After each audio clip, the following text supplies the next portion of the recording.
A demon offers to grant all of your wildest dreams in exchange for the blood of 5 innocents.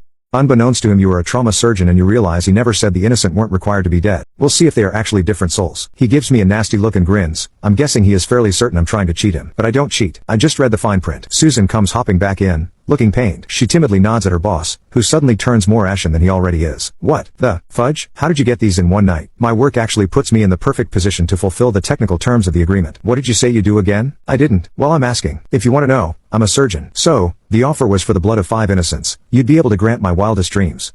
Are you going to make good, or am I going to see you in court? Shit. He puts his face in his hands and begins rubbing the ridge's eyebrows with the tips of his claw-like fingers. In exasperation, he looks up. Look, Mike. Can I call you Mike? Michael. Most people address me as doctor. Fine. Michael, I'm gonna level with you. I'm sure you're a great doctor, but you're a major asshole. You're definitely not the kind of customer we're looking for. This was obvious.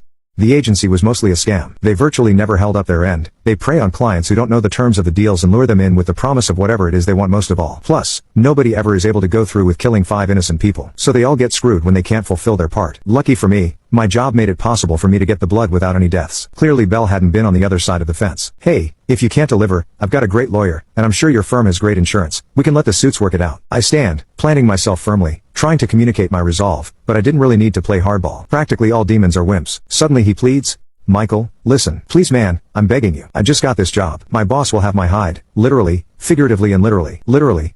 If I go in there and say we have to pay out my first 3 weeks on the job. I don't even think my boss has the contacts to do what you're asking. I nod slowly. I try not to tip my hand. I launch into the speech I've given countless times to guys like him. He's a low-level grunt, more of a salesman type, not used to dealing with someone who knows their contracts. And certainly not someone with leverage. I get it. Time is expensive. Not too many agencies have an extra couple millennia lying around, but it is in the contract. Look, I will find a way to make this right, but please, I'm begging you, don't get the suits involved. I put my hand on the back of my neck, and try to appear as thoughtful as possible. Listen, if I keep this between you and me, I'm gonna need a favor. Sure, anything. What do you know about time travel?